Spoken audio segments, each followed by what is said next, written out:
We want to welcome everybody, of course, to the Laboratory of Redemption. This is week 13. My name is Demetrio Shakan. Week 13. The topic of the day is resiliency. It is Domestic Violence Awareness Month, so we're going to be sticking with that, of course. For the duration of the month. Um, the 100K Club. Welcome you guys to that. That challenge is always out there as a reminder. So we definitely want to remind you guys about that. Man, it is going to be a great call today. We got a lot of great information. What's the 100K Club? You guys. What's that? 100K, what is that, Mitch? 100K? 100K? You don't know what 100K is, man? Look, 100K is it's simply, well, it's not simply anything, but it's the goal to get 100K in a month. It's not simple. The goal is 100K in a month, which is very doable. It's been done by quite a few. Within this community, we're chasing that goal of 100K in a month of what you make, not what you make them, but what you make. And so, believing that goal and getting that goal and achieving that goal is something great financially. Definitely going to boost you up. Put some money in your pocket. But the thing about that goal is just an example of once you set your mind to something, you can go get it. It's attainable, and especially when you got a community around you that gives you the blueprint on how to go get it.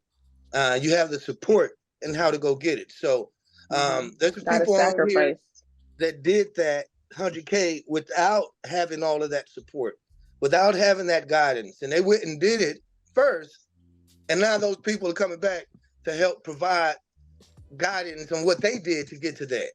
So, take advantage of that, man. The people that's around you, that's in this community, for those that are just starting out, even for those who's been in it a while, who haven't even just chased that or thought about chasing that. It's an attainable goal. It's nothing that you don't have to be the best of the best of the best to get it. It's just attainable. You just got to set the goal and walk towards it and take the steps to get it and get better and better. So that's what we're all doing here. That's what the 100K Club is about. Coach Cobra, I keep the money. You see Coach Cobra, I keep the money. Yeah. Look at it.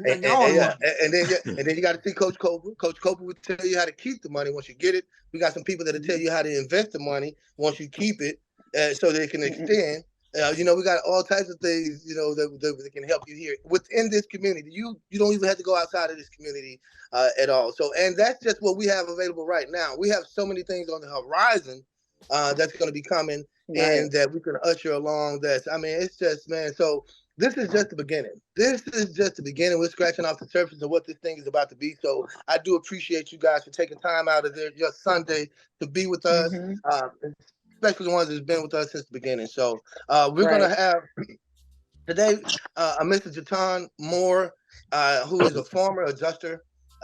He is also a current insurance producer, and he's part of Dr. Eric Thomas's UOU Mastermind, which is something that he has, and it's a great community that they have with that. So he's going to be speaking with us, which is going to that's a great opportunity for those on this call to be able to just sit and listen to what he has to offer.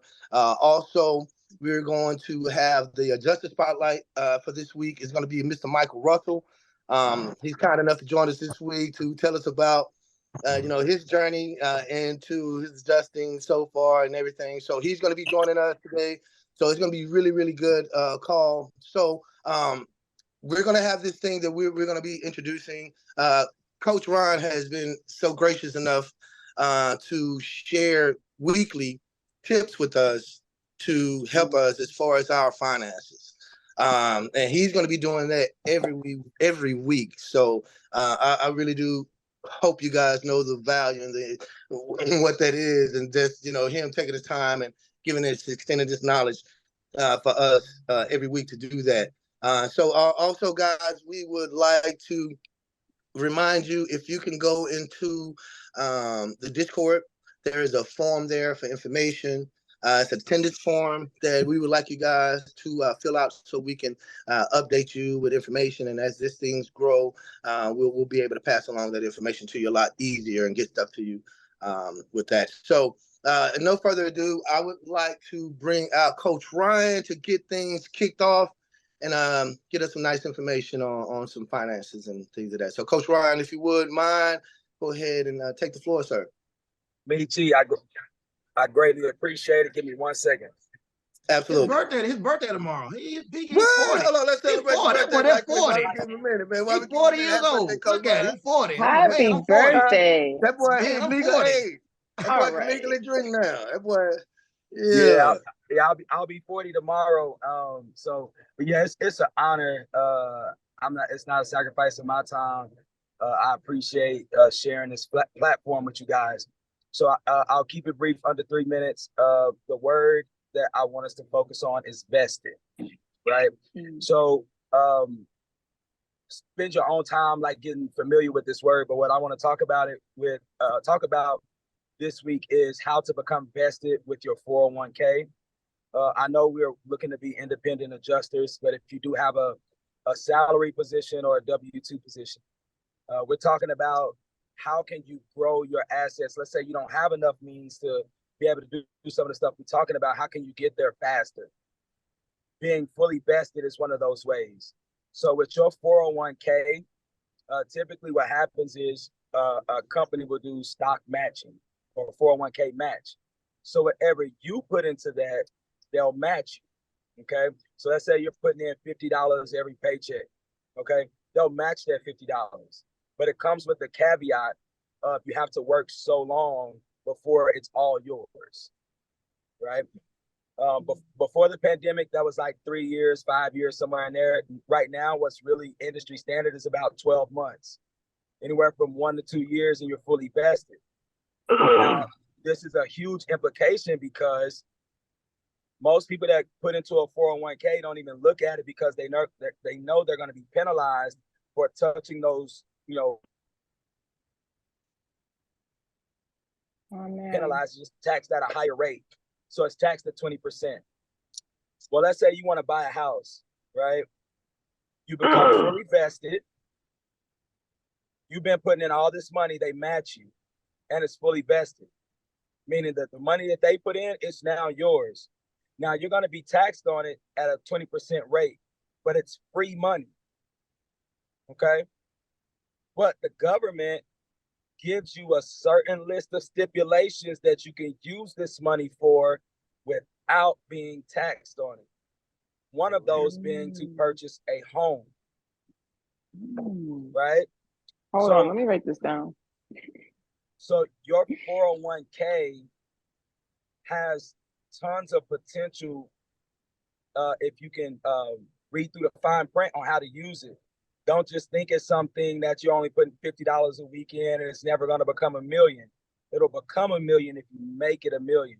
So for those of you guys who are working W-2 positions, that you are, getting a consistent paycheck, sign up for the 401k. Put in as much money as they'll allow you. Typically, they max you out at 6% of your income is what they'll allow you to contribute. Max it out. I don't care if you're 20 years old or you're 50 years old. Max it out. Become fully vested. Use that money for what the government says you can use it for without being taxed on it because it's free money. You should be able to use it. That's my tip for the week, and I thank y'all for y'all time. Well, all right. That was a good one. Thank you. Man, it's a great tip. Right. That was great. That was great. Great tips. Guys, if you have any questions, in regards to that, anything, please drop that in the Discord and in the chat. And we'll make sure we get that addressed, at any time, whether it be this call or whenever. If you have any questions, please feel free to drop them in the chat. And it's my birthday weekend, so I'm kind of without a voice, but feel free, guys. Like, there's no one, like, I'm not giving you guys any information that's not on the internet. So it's really about your individual situation, and nobody is going to be able to help you unless they talk to you to find out what you want to do, what your situation is. So I don't just tell you guys to hit me up. I encourage it, because if I know I can call Michi for something, I know I can call Janae for something, I'm going to call him. So Thank y'all for y'all time. Thank you again, Coach. Thank you, Coach. All right, guys. Up next, again, Mr. Russell is going to be joining us. Janae is going to be taking care of that and introducing them with that. So, Miss Janae, if you don't mind taking the floor and go ahead and bring it out, Mr. Russell, and y'all do y'all thing. Right. So a little background for people that don't know me. My name is Janae. I've been adjusting since January of this year. Um, I just found out for a total, I've like my experience is just about almost 8 months so far of the year. Um, and I am currently deployed in Chicago right now. I've been out here for almost 3 months. And honestly, I don't know how much longer I'll be out here. We'll see. The numbers have been dwindling down, but you know, that's part of the job. You just don't know when it'll end. They'll give you a heads up of about 4 days and say, all right, thank you for your time. And it's been great. So, we'll see when that come for me. As far as this week, we're talking about resiliency. Um, of course, in this job, like, especially in the beginning, you're going to need a lot of it. When you start out, they just kind of throw you into it. And they pretty much just expect you to take care of your workload. If you don't, then you get cut. If you do, then they'll try to keep you on for as long as they can. But in those beginning stages, it gets tough. So like resiliency is a huge thing. Like you'll be able to talk to just about anyone here that started out. Even Sterling, who's on the line, he started out with a nice soft landing, but even still, it was a tough environment to be in. I can't wait to bring him back on just to see, how everything panned out for him. But yeah, resiliency is huge. And I'm hoping that Mr. Michael Russell will be able to, expand on that a bit too within his field, how he did. Michael, if you could just come on and let us know, like, how long you've been adjusting for, when you got started, what got you into the industry, basically. Yes, thank you, Janae, for the wonderful introduction. First, I want to thank everybody who takes the time out their day to contribute to this. You guys putting together this platform. This is huge, especially for us in this work, in this field that we do. Really needing some guidance and, you know what I mean? Sometimes just being able to call somebody and just asking a simple question, something you may even think you know the answer to, but just getting that clarification. And I appreciate you guys so much. And it's like, again, an honor for you guys to even allow me this stage and platform to speak. My name is Michael Russell. I'm from Oklahoma City originally. I grew up in Pontiac, Michigan. I've been adjusting. I got my license in January of 2022. Not January, my apologies, late July of 2022.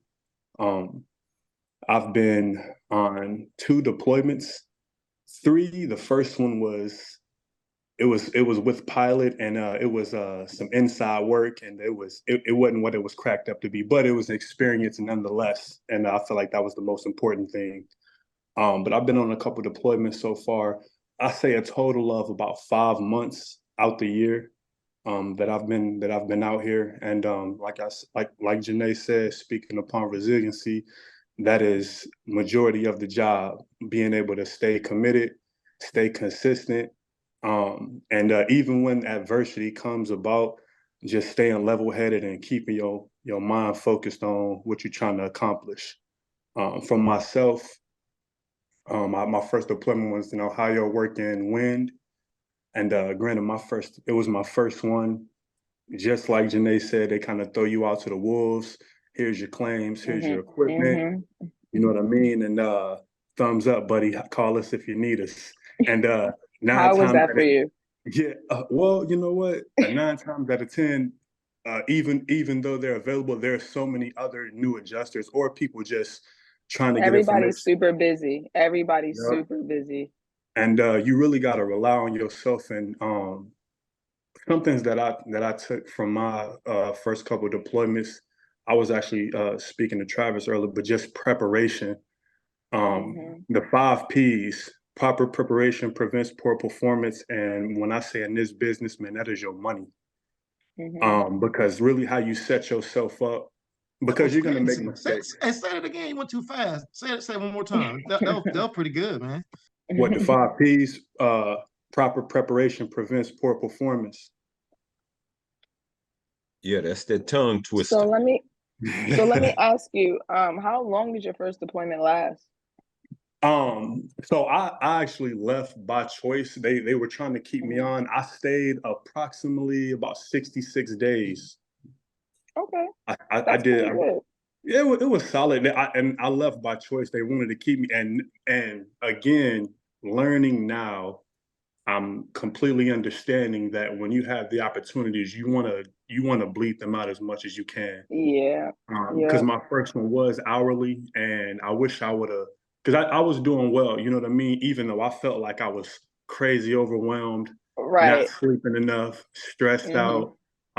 The feedback I was getting was pretty good from how I was managing working my claims, but Mm-hmm. you know what I mean? Just trial and error on a lot of that stuff, and really just understanding how to prepare. You know what I mean? My first couple claims really didn't understand the severities and how to kind of manage those. And when I would get a water claim and it'd be a severity too, I'm dropping everything I got. Oh, I got to get them Right, inspected. I need it, you know what I mean? right. And kind of Mm-hmm. putting myself in a bind.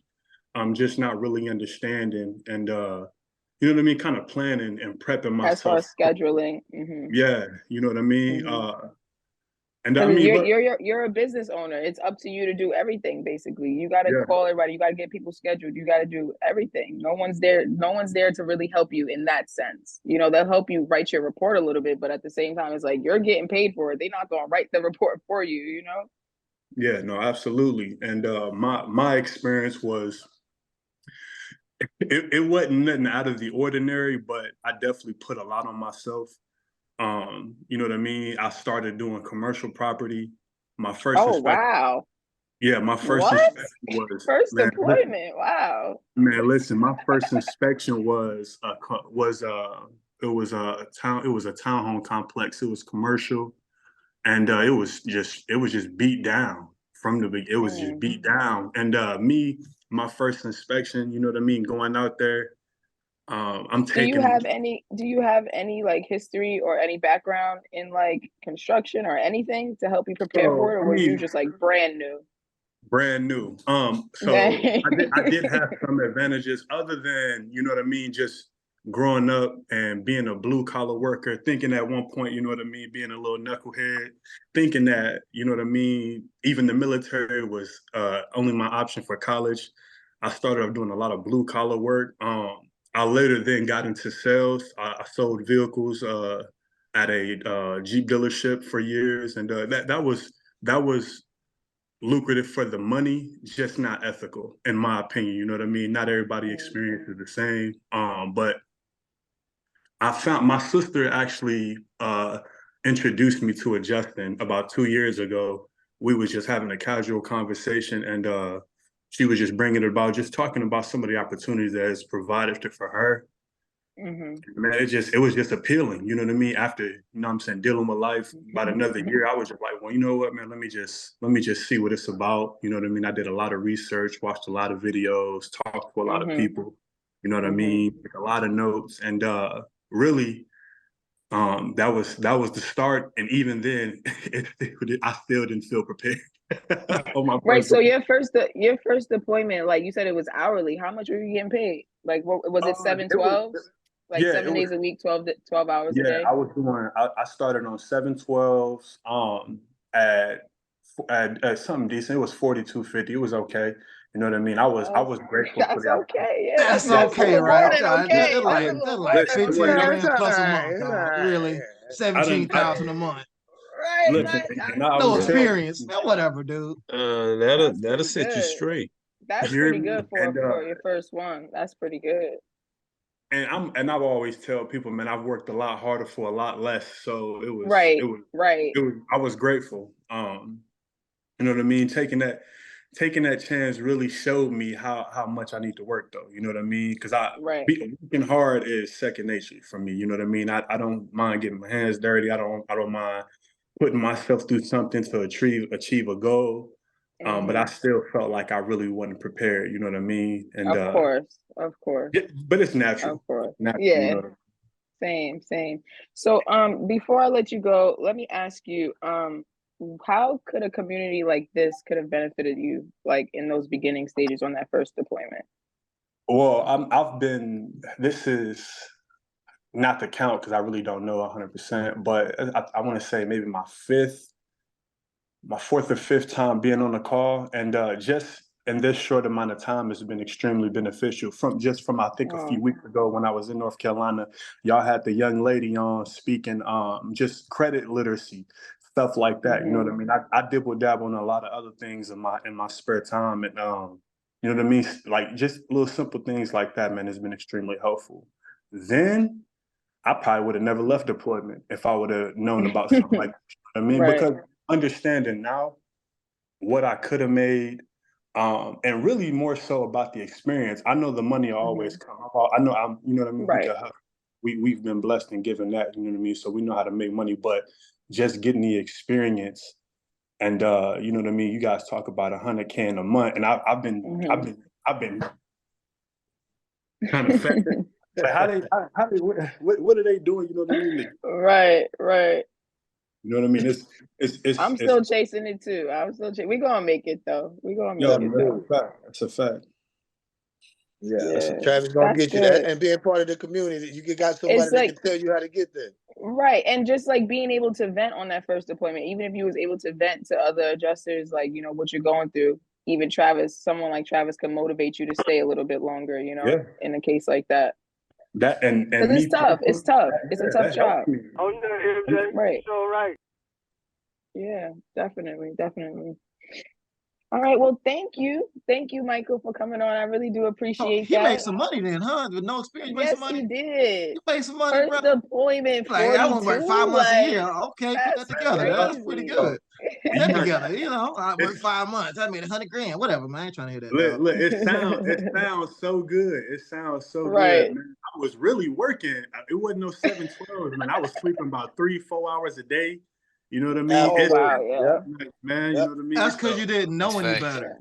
That's because you didn't know any better. Right. Yeah, right. my first deployment, I was definitely staying up late night trying to finish up stuff. Things that would take me now like 20-30 minutes, it was taking me about 2 hours, 2.5 hours, you know, just to try to figure it out on Xactimate or like whatever. It's tough. It's definitely tough in the beginning. No, that's a whole fact. Absolutely, man. Well, thank you, man. Again, yes, thanks. Appreciate, man. That yeah, Mr. Russell, that was you. great, man. I hope that you stick around with us and we, you know, share your journey with us. You know, we definitely would love to see the growth, man. It sounds like you're on the way, headed in the right direction with the hard work and resiliency that you've been putting in thus far. And it just sounds like, you know, sky's the limit, man, for you. So I'm glad that you're a part of this community. And it looks like you definitely have a lot to bring. So we appreciate. And we started around the same time. Right. So that's what's up, man. I'm extremely grateful for y'all. Y'all have no idea, man. I know we are hungry. You know what I mean? And that's right. Absolutely, man. So okay, man, guys, we're gonna keep things pushing. As I said earlier, we do have a great guest speaker who works, you know, side by side with ET. He's in one of his UOU Mastermind programs. He's an insurance producer and a former adjuster himself. So, guys, I would like to introduce Mr. Jatan Moore. Mr. Moore, if you would, the floor is yours, sir. All right, everybody can hear me? Yes, sir. Yeah, absolutely. So I want to thank everybody for coming in. I love this community. I wish I had this when I first started, right? So I've been independent and I've been staff, right? I've done both, right? Not gonna say I miss one more than the other, but the thing about this is I love the resilience factor, right? I wanted to share a story. So when I first got started, I would constantly have to meet with roofers, right? More so on the south side than anything. And the reason this was because they wanted somebody there. The insured wanted somebody like present. And like these weren't like friendly meetups. These were like adversarial. This was like me versus them, like a kind of like a conflict type vibe. All right, and I remember one particular roofer, like he had this lifted truck, and I could tell like when I saw him, like it was gonna be one of those type of meetings. It's gonna be a little static. Exactly. So I get out the truck, I go there, talk to him, and we're walking around the property. Right now, staff is a little bit different than independent. Independent, you're looking for damage, right? On staff, you know, hey, it is what it is. But we're walking around this property, right? We're looking at the gutters, we're looking at the window screens, we're looking at all the soft metals, but I'm not finding anything, right? And he's getting upset. He heated. This is like a 2-story, maybe $500,000 house, right? He's upset. So we come to the back of the house where we're going to climb up the ladder. And I go up first. He follows me up. And about halfway up the roof, halfway up the ladder, I hear, huh.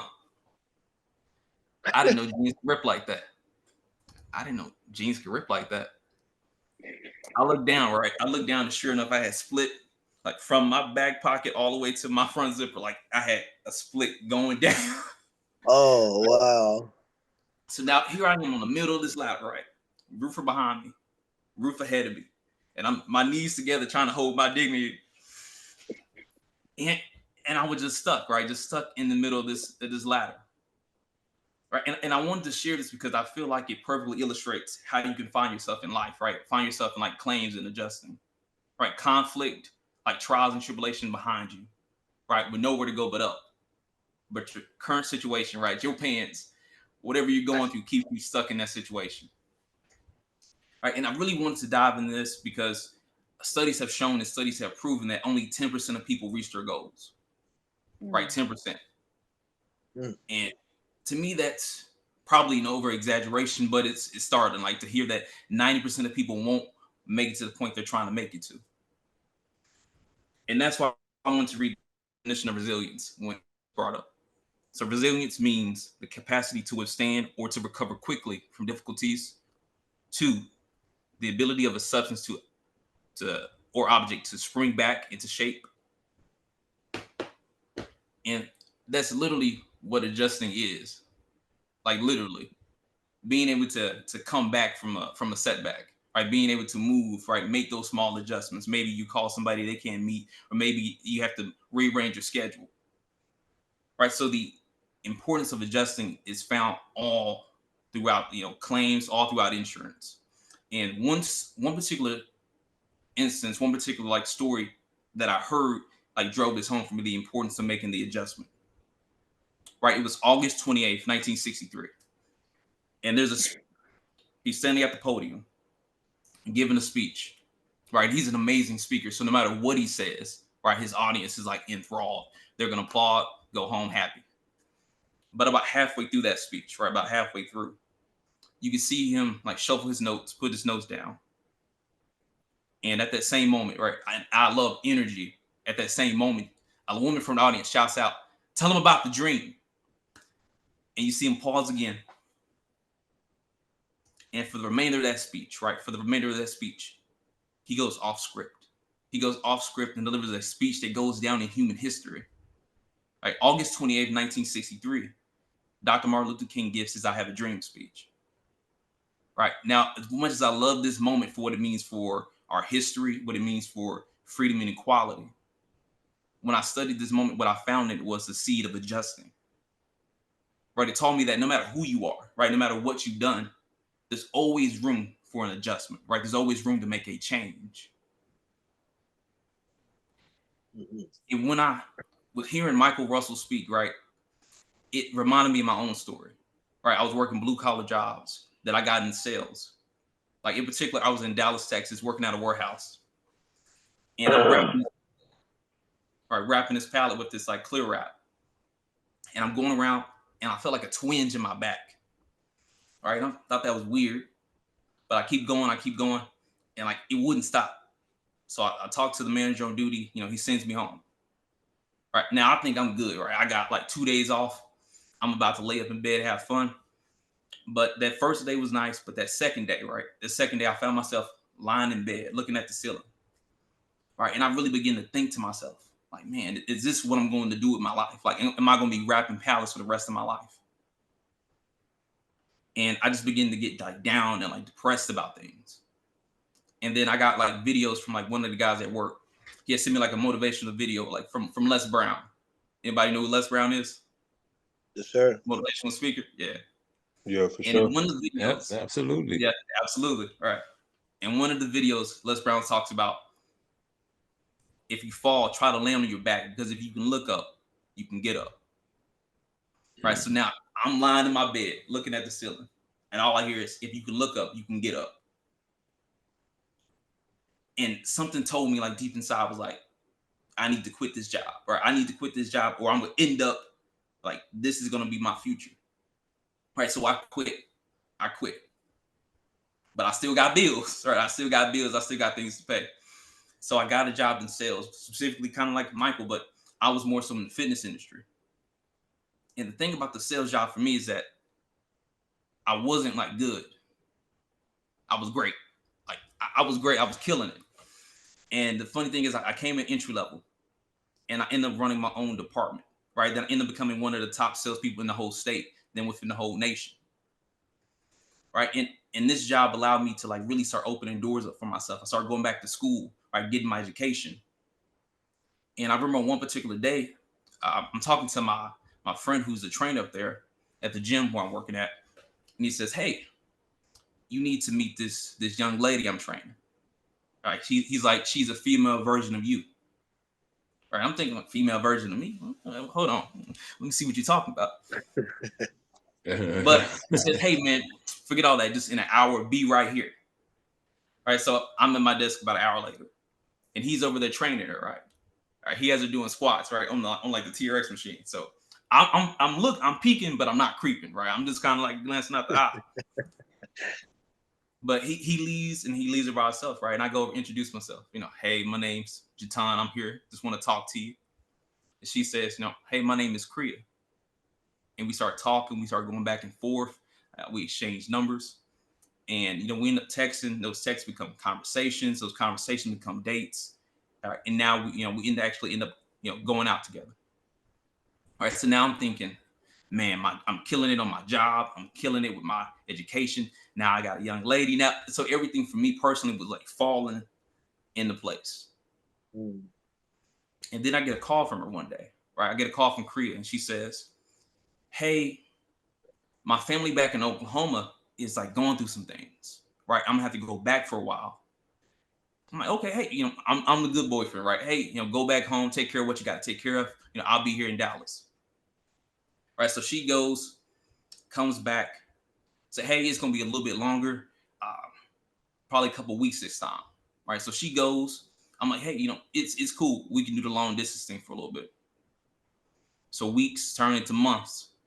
And I get a phone call. She says, hey, my family needs me here longer than what I expected.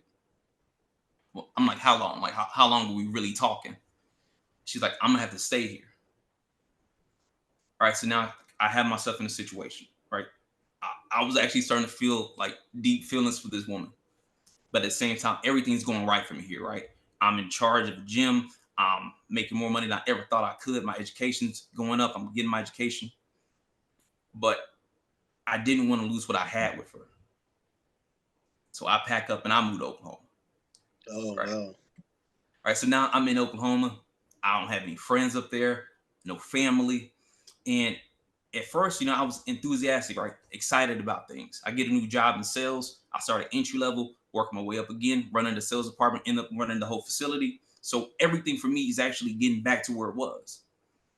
But the longer I stayed there, right, I begin to feel like bitter and like resentment towards the whole situation, right? I felt like I wasn't in control and like I wasn't making the type of moves that I wanted to make. And the funny thing about energy, again, is that if you feel it, it's probably being expressed, right? So out of nowhere, right? Or at least to me, out of nowhere, I got let go from the job, right? Just let me go. And I was like, man, so here I am at home, unemployed, right? Upset, blaming everybody. Right, man, I had a good job back in Dallas. I was killing it. And I couldn't pin it on anybody but myself. And I remember one holiday weekend, right? Kriya was with her family, and I decided to stay at the house, right? And again, I'm in bed, right? In bed, looking at the ceiling, right? Thinking to myself, again, is this where my life is led me? And I remember just like really feeling down and depressed again, like wondering, like, how did I did not come this far to come this far, right? I did not sacrifice and make the necessary moves that I made just to get to this point. And I went back to listen to motivational videos, and I actually was listening to Eric Thomas. And in one of the videos, he talks about being a victim or being a victor, right? not giving into certain situations, right? Having that resilience that allows you to bounce back when you have a setback, right? Because a setback is only a setup for a major comeback. And I just started really studying, right? And studying and really like just getting motivated. And that's actually when I made the move to becoming an adjuster. Right. So full circle, talking about making the adjustments, right? Making these smaller adjustments, right? Staying in control of the things that you can control. So that way you can get to the point that you want to get to.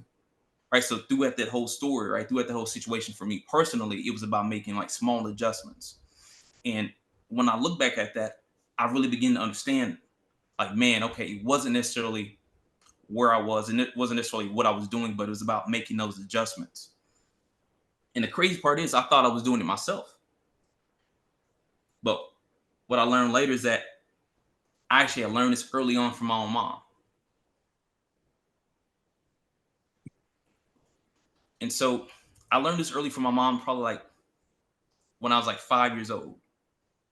Right, it's like 1999. I was living in Oak Cliff, like Dallas, Texas, for those of you that know. Yeah. And on this particular day, right, on this particular day, from the outside of the house, everything was normal. But on inside of the house, you would have saw me sitting on the couch at 5 years old, next to my younger brother who was 3. And from the back of the house, all you could hear was like yelling and furniture moving for about 10 minutes straight. And then all of a sudden it just stopped.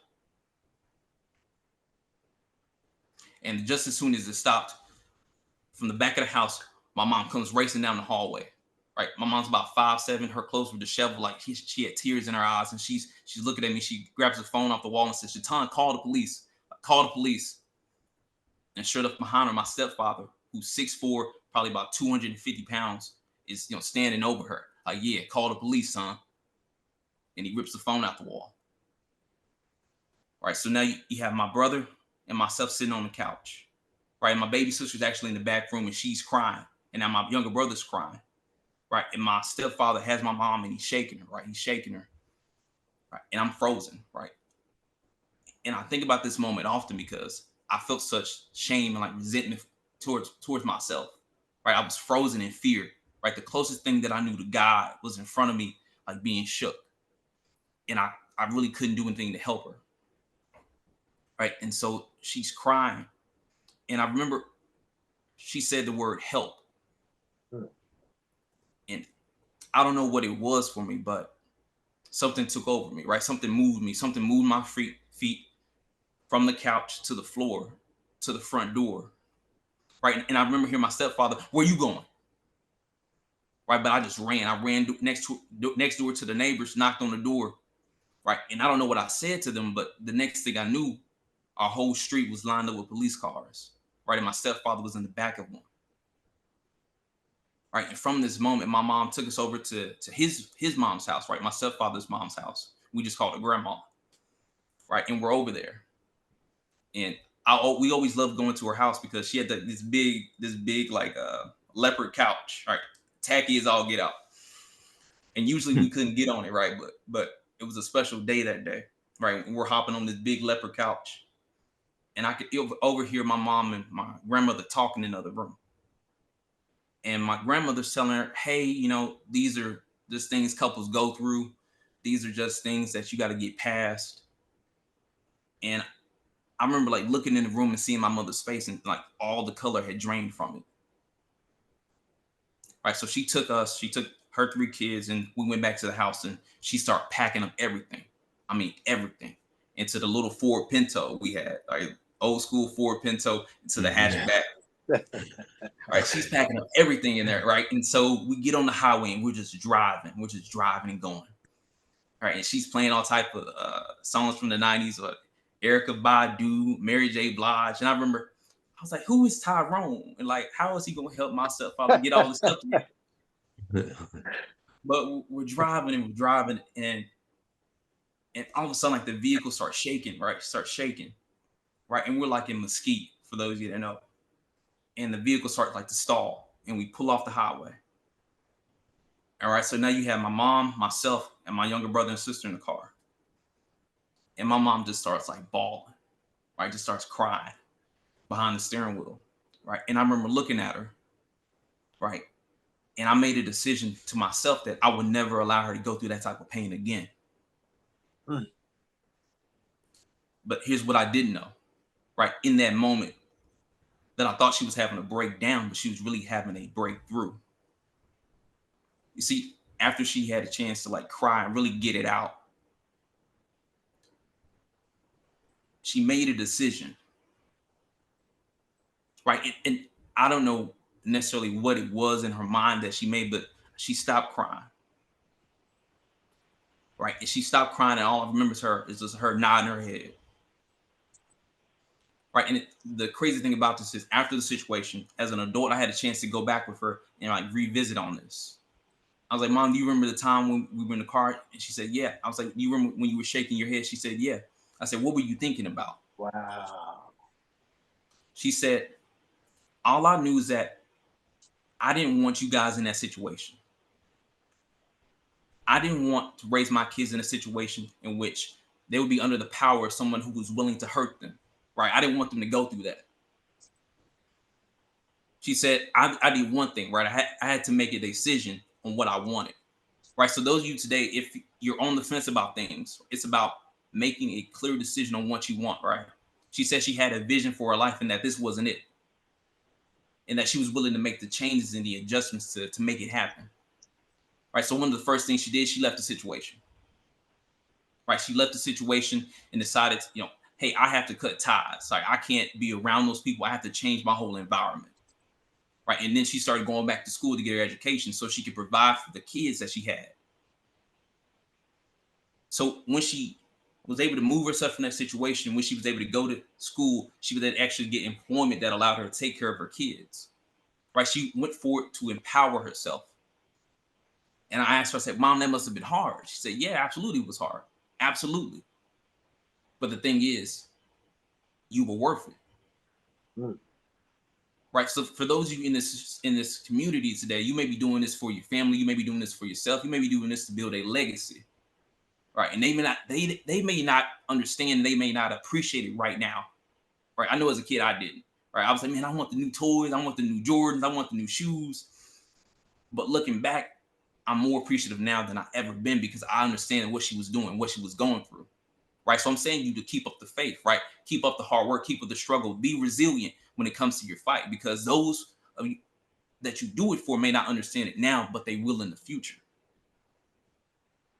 And as she broke down the story to me, as she broke down her pain, as she broke down exactly what it took to get to where she wanted to go to, she said, I just wanted to make sure that you guys lived a better life. And that way you had a better starting point.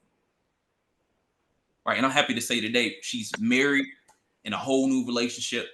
And the funny part is she actually was able to go to a family reunion in which the stepfather was there and is standing in front of him with full power. Right. And that's the thing, right? Once you're able to make those changes, once you're able to make those adjustments, you're able to move towards a point to where you can stand in full power. Right. So now I come as a fruit of her, went to school, educated myself, made more money than I ever thought it was possible coming from where we came from. Right. My brother and my sister are doing things they love. My brother's in computers, my sister's in music. We're all doing things based off the choices that she made. So I'm here today to tell you, no matter where you start, right? My mom's a perfect example. If you're resilient, that you can get to your dreams, that you can get to your goals, that no matter where you start, that you can get there from here, right? Just keep the faith. All right, I yield my time. Thank you. All right, that's powerful. Wow. That's powerful. I don't know if I'm ready for the time to be over, man. That was awesome, man. Man, I know. Hey, got some questions. Hey, let's get some questions in. That's something that I know it's called Audible. Any questions, man? Cause that's good, man. Yeah, we get some questions. I got some time. Like I said, I was an adjuster for a second. So it says now you're an insurance producer. What does that entail? So that's for the kids I know. How hard is that to remember? So more so on the sales sides, really helping out agents out here in Oklahoma. On top of that, with sales, Okay. those I focus more so on the ag side, so like agriculture, like farm business. So when he was talking about also commercial properties too, so when Mike was talking about doing commercial properties, I got some experience with that, estimating and writing up policies for that too. So I thought that was interesting. But no, I love this group. Like I said, I really wish I had this when I first got started off. I actually invited somebody to come into this group because they're thinking about becoming an adjuster too. A lot of agents actually are making that transition towards this side because I guess independent you can make some money. I did. I made the That's transition. interesting. Awesome, man. Okay, so I'm from Oak Cliff, Texas, man. What part of Oak Cliff you from, man? Where you head over there, man? So right there off that, there's a Minyard. I'm not sure if it's still there, but that Minyard right there, Lancaster, and right by the train station where that big T, the VA hospital, like right there. Yeah. It used to be Dean's back in the day. You know, back in the day, it used to be Dean's down from Autry's. You know what Autry's is at? Nah. And I used to go to BF Durrell back when it was BF Durrell before. BF Durrell when it was BF Durrell before it was Obama. Yeah, I went to BF Durrell. I went to Wyndham Young. I went to Harry Stone. You know, I used to stay in them apartments on the corner of Ledbetter and Lancaster. It used to be called Regency Village. They had to tear them down. It was a little too rough.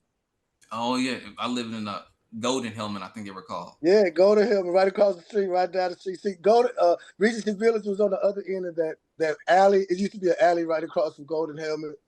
Okay, yeah. So yeah, that's what's up, man. I'm from the same area, man. So that's what's up. I was great to hear that, man. So knowing from where you're coming from, you know what I mean, to where you are now, and doing what you're doing now, man. I think that's great. You know, so I know the streets that you walked on. You know what I'm saying, and seeing you right now, man. You know, it makes me proud of you. You know, and just meeting you right now. You know, and knowing what you've gone through.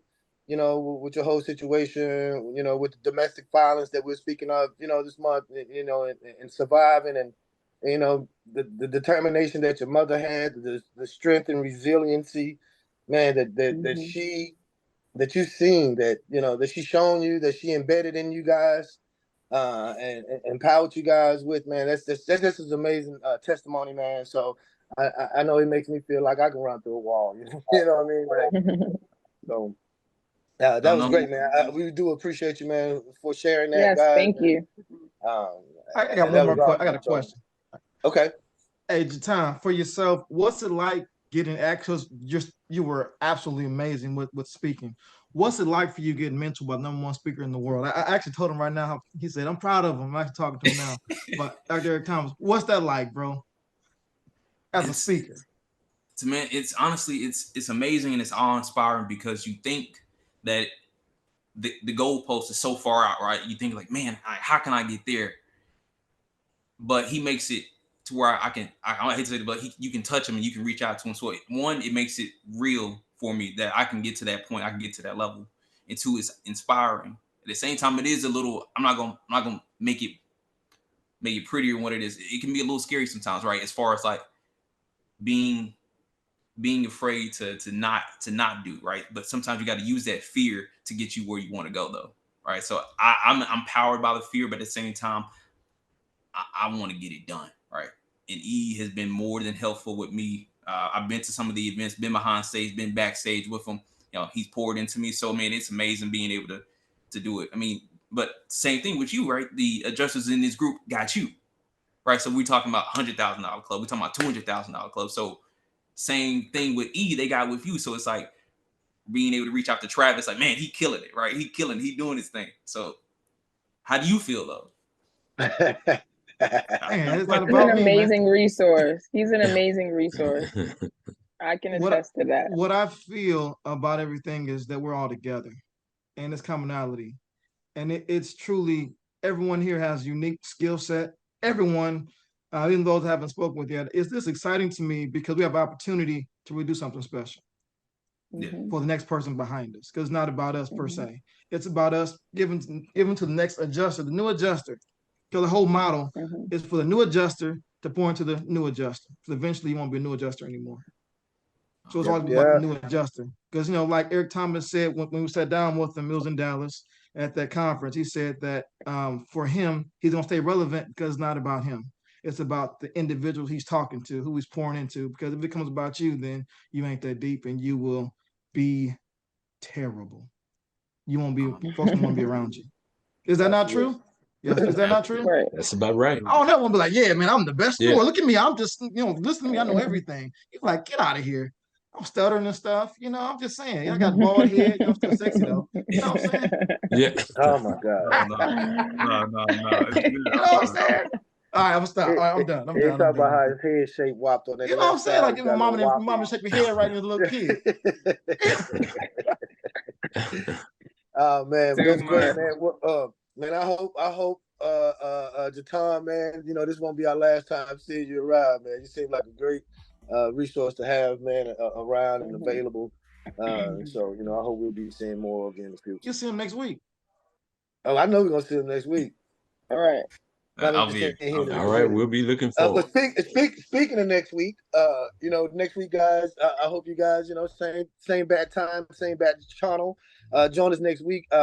We're actually going to have a very special guest speaker next week, man. We're going to have our very own Mr. Ricky Banks, who is going to be taking some time out of his schedule and joining us and actually, getting a little bit more intimate with Mr. Banks, man, letting us know who he is and what he does and his specialties and talents that we're aware of. But, we want him to bring it to the front for you guys as well. So he's going to be joining us next week, man, and, spending some time with us and open up that. So we look forward to that, Mr. Banks. All righty then. Also, we're going to have an adjuster spotlight. Miss Shantova, is it Shantova? Shantoyeva. So Miss Shantoyeva Brock, she's gonna be our Justice Spotlight next week. So again, man, we want to, invite everybody to join and accept the challenge to 100K Club.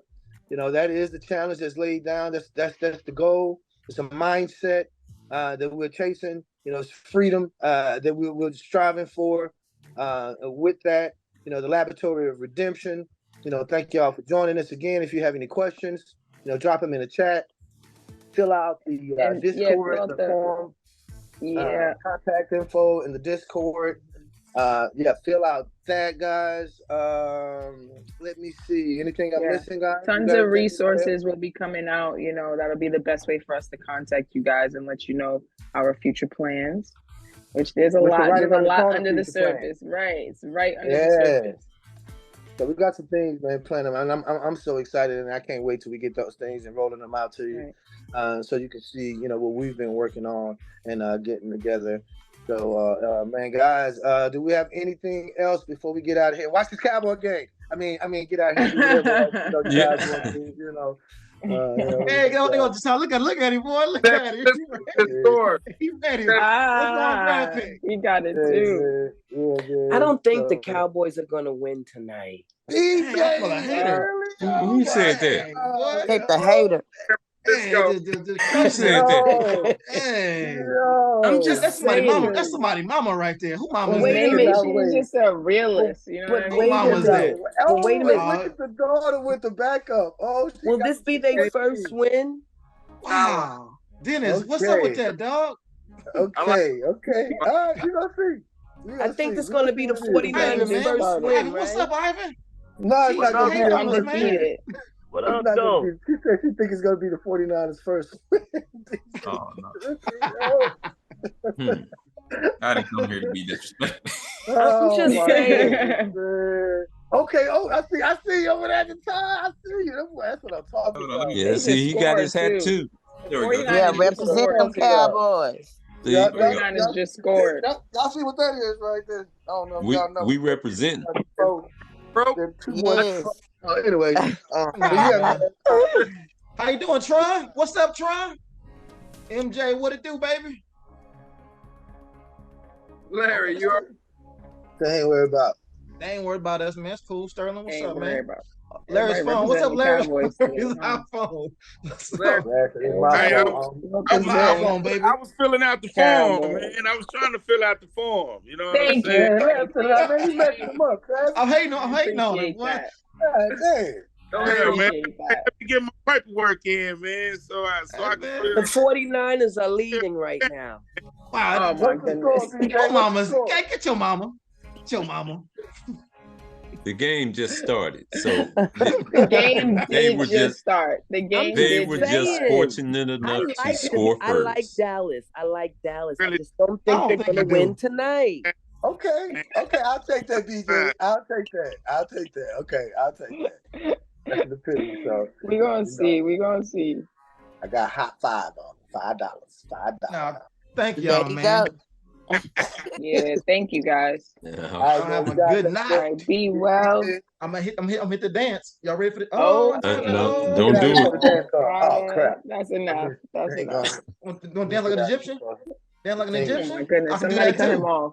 And I'm out. Oh, boy. Game time. Somebody Hey, cut boy, him at your off. time, man. I'm seeing the morning, man. They hating on me, dog. On my skills. Yo. Nah, no comment. Well, Jatan, from one Oak Cliff brother to another, we gonna get with you later. Hey, good job tonight. You crushed it, bro. Good job, man. Yeah, That you was- did. I appreciate You it. I knew he did. was cold on the first match. I saw he cold. Oh man, he cold. Oh, he got it. It was Because powerful you ordered from chicken the fried beginning steak. That's a chicken to fried where steak. you are Oh, he now. cold. Oh man. Hmm. I appreciate it. Thank you, brother. Yeah. Much love. Hey, good All job, right. Cliff. Congratulations again, Cliff. He's like, yeah, I know. We'll see you I next know. week. See you All next right, week. we'll see you. We'll see you. Great All meeting. right. Y'all have a good night. Coach K Joy, what's up? Not much. Doing well. Hope y'all are too. Y'all have a good night. All right. Bye, y'all. Hey, Mike Russ, good job. He gone. Brother Russell, good job. Your sister was proud of you. She was smiling like she was smiling. That's my little brother. She was smiling so hard. She was so proud of you. That's my little brother. Look at him, my little brother. All right, honey. No, I'm grateful for all of y'all, man. So it's Hey, man. Let's no, get no it, bro. thanks needed, man. No thanks needed. Just looking forward to picking your brains some more, man. All of y'all. Hey, man. You catch him while you can. Catch him while you can, bro. I'm a run. I'm fast. I know that's right. Yeah, Oh, come on, Larry. Come on, Larry. I Yeah. gotta get the game, man. I can't focus on the game talking to y'all, man. All right, man. All right. I got my family. Hey, I got my cousins and aunties and uncles. They all texted my phone because Are they blowing you up? I'm a Cowboy fan, man. Hey, man, I know you was. Well, I like you. I mean, you know what I'm saying? I got to, I got to get over here and talk my noise. You know what I'm saying? Yeah, hey, do you think y'all be easy, man? Peace Hey, out. y'all too, man. All right, now.